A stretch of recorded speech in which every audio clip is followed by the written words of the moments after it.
기적은 현재 가진 것을 긍정하는 데에서 시작해요. 성경 읽기를 시작하겠습니다. 긍정, 기적의 시작이란 제목으로 마가복음 8장 1절부터 10절의 말씀을 전하겠습니다. 그 무렵에 또 큰 무리가 있어 먹을 것이 없는지라 예수께서 제자들을 불러 이르시되, 오늘 본문은 그 무렵에란 말로 시작해요. 그럼 그 무렵이 언제냐? 7장 21절을 보면 예수님은 대가불리를 거쳐 갈릴리로 오셨어요. 오늘 사건은 예수님이 대가불리에 계실 때 일어난 사건이에요. 대가불리는 이방인이 사는 곳이었어요. 거기에 많은 사람들이 말씀을 들으러 예수께로 몰려들었어요. 집회는 3일 동안 진행됐어요. 그런데 집회 장소가 광야라서 음식 파는 데가 없었어요. 그래서 모두 쫄쫄 굶었어요. 문득 이런 생각이 들 수 있어요. 아랍 사람들이 어떻게 예수님 말씀을 알아들었을까? 그 당시 중동 지역 18개 나라는 아람어라는 공통어를 사용해서 서로 의사소통이 가능했어요. 그렇다면 어떻게 하나님 신앙 1도 없는 이방인들이 3일씩이나 굶어가며 예수님 말씀을 들었을까요? 그 당시 다른 신앙을 가졌던 사람들은 자기가 믿는 신앙의 대상에 대해 강력한 헌신을 하지 않았어요. 그런 상황에서 기적을 행하고 놀라운 말씀을 전하며 사람을 사랑으로 대하는 예언자가 나타났다 하는 소문을 들으니까 이방인들도 예수께로 몰려든 거죠. 그들은 하나님을 믿지 않는 사람들인데도 예수님의 말씀을 잘 들었어요. 말씀을 잘 들으니까 예수님도 더 필을 받아 열정적으로 말씀을 쏟아 넣으셨어요. 그래서 광야 집회가 3일씩이나 이어졌던 거죠. 예수님이 대가벌리로 오시기 전 두로에서 수로보니게 여인을 만나셨을 때 그녀가 예수께 구한 게 뭐예요? 부스러기라도 주세요 였어요. 수로보니게 여인은 부스러기 은혜를 구했어요. 근데 이 대가벌리에서는 어떤 일이 벌어지고 있었냐? 3일 연속으로 말씀 집회를 여셨으니 부스러기가 아니라 빵 덩어리째 주신 거예요. 어떻게 이런 일이 일어났을까요? 수로보니게 여인과의 대화에서 자녀로 먼저 배불리 먹게 할지니 그러셨어요.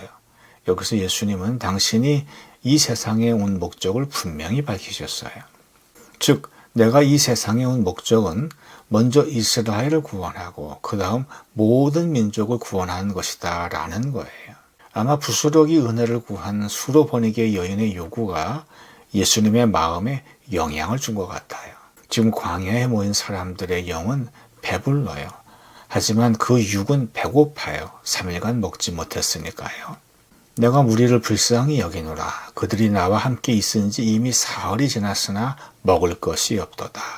예수님은 허기진 사람들을 보시고 불쌍히 여기셨어요. 스플라키조마이, to have compassion, 공감하다. 불쌍히 여기셨다는 건 그들의 아픔을 공감하셨다라는 뜻이에요. 두 번째 급식 기적 역시 예수님의 사랑에서 비롯된 거예요. 예수님은 그들의 형편을 아셨어요. 그들은 하루 벌어 하루 먹고 사는 사람들이에요. 근데 말씀 듣기 위해 3일씩이나 놀았으니 집에 돌아가도 먹을 게 없을 거예요. 만일 내가 그들을 굶겨 집으로 보내면 길에서 기진하리라. 그 중에는 멀리서 온 사람들도 있느니라. 평소에도 잘 먹지 못했을 거고 게다가 3일이나 굶었으니 집이 먼 사람은 돌아가는 길에 기진해서 쓰러질 수도 있어요. 예수님은 저들을 빈속으로 보내면 안 되겠다 생각하셨어요. 뭘 좀 먹여서 보내실 작정이셨어요. 제자들이 대답하되, 이 광야 어디서 떡을 얻어 이 사람들로 배부르게 할 수 있으리까? 제자들 하는 말이 이곳은 광야라 사 먹일 데가 없대요. 맞는 말이죠. 그러나 믿음의 말은 아니에요. 제자들은 첫 번째 급식 기적에서 주님의 능력을 경험하고도 깨닫지 못한 거예요. 비록 없고 없을지라도 믿고 믿어야 하잖아요. 없을수록 주님을 더욱 의지해야 하잖아요. 하지만 깨닫지 못해도 괜찮아요. 한 번에 깨닫지 못하면 한 번 더 하면 돼요. 2번 해도 안 되면 반복하면 돼요. 똘똘한 제자는 한 번에 깨닫고 그렇지 못한 제자는 여러 번 경험해야 깨달아요. 사람마다 차이가 있어요. 예수님은 비범하지 않은 아주 평범한 사람들을 제자로 택하셨기 때문에 이들은 한 번에 깨닫지 못했어요. 예수께서 물으시되 너희에게 떡 몇 개나 있느냐? 이르되 7이로소이다 하거늘 예수님은 지금 뭘 갖고 있냐 물으셨어요. 기적은 현재 가진 것을 긍정하는 데에서 시작해요. 지금 가진 걸 긍정하는 게 믿음이고 믿음이 기적을 여는 열쇠예요. 없는 것도 있게 하시는 분께는 있는 걸 더 있게 만드는 건 일도 아니에요. 예수님이 물으셨어요. 몇 개 있니? 제자들이 대답했어요. 7개요. 예수께서 무리를 명하여 땅에 앉게 하시고 떡 7개를 가지사 축사하시고 떼어 제자들에게 주어 나누어 주게 하시니 제자들이 무리에게 나누어 주더라. 예수님이 제일 먼저 하신 명령은 앉아라예요. 기적의 첫 번째 단계는 앉는 거예요. 이스라엘 백성의 출애굽을 막 시작했을 때 앞에는 홍해바다가 가로막고 있었고 뒤에서는 바로가 군대를 이끌고 쫓아오고 있었어요. 이스라엘 백성은 진퇴양난의 위기 속에서 이젠 꼼짝없이 죽었구나 하고 두려움에 휩싸여 있었어요. 그때 모세가 그래요. 너희는 두려워하지 말고 가만히 서서 여호와께서 오늘 너희를 위하여 행하시는 구원을 보라. 너희가 오늘 본 애굽 사람을 영원히 다시 보지 아니하리라. 큰일이 나서 이리 뛰고 저리 뛰어봐도 문제는 해결되지 않아요. 그럴 땐 가만히 있어 주의 구원을 기다리세요. 우리의 할 일은 이게 과연 될까 하며 염려하는 게 아니에요. 우리가 할 일은 주님을 믿고 그분께 맡기는 거예요. 어차피 가진 걸로는 나눠 먹어봐야 아무도 배불리 먹을 수 없어요. 이 일에 하나님이 개입하셔야 돼요. 예수님은 빵을 놓고 축사하세요. 유카리스테오, 감사하다, 축복하다란 뜻이에요.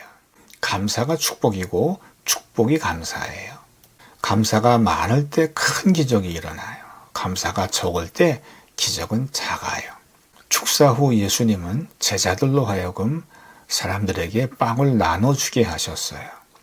또 작은 생선 2마리가 있는지라 이에 축복하시고 명하사 이것도 나누어 주게 하시니 예수님은 말린 생선 2마리를 가지고 축사하신 후 나눠주게 하셨어요.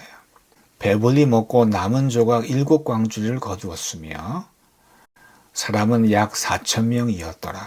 예수께서 그들을 흩어보내시고 20세 이상 남자만 4,000명, 여자와 아이까지 합치면 12,000명이 배불리 먹었어요.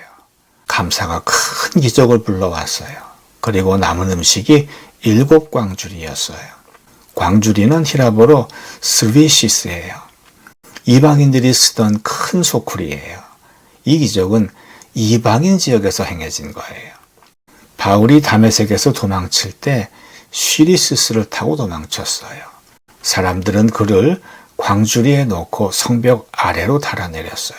그래서 살았어요. 비록 사도 바울이 키가 작고 몸이 왜소하긴 했지만 어쨌든 이 광주리는 성인 남성이 들어갈 만큼 컸어요. 남은 음식은 처음에 빵 7개와 물고기 2마리보다 훨씬 커요. 비교가 안 될 정도로. 반면 마가복음 6장에 나오는 12바구니는 히라보로 코피노스예요. 유대인들이 쓰던 소쿠리예요. 그러니까 예수님은 유대인 지역에서 한 번, 이방인 지역에서 한 번 이렇게 급식 기적을 행하신 거예요. 다 먹이신 후 예수님은 사람들을 흩어보내셨어요. 사람들이 예수님을 임금 삼으려 할지도 모르거든요. 그럼 전쟁이 나겠죠? 로마군은 잔인하게 무력으로 짓밟으려 하겠죠? 하지만 예수님은 전쟁이 아니라 사랑의 감화를 원하셨어요. 그래서 사람들을 빠르게 해산시키셨어요. 곧 제자들과 함께 배에 오르사 달마누다 지방으로 가시니라. 사람들을 해산시킨 후 예수님은 대가볼리를 떠나 달마누다로 가셨어요.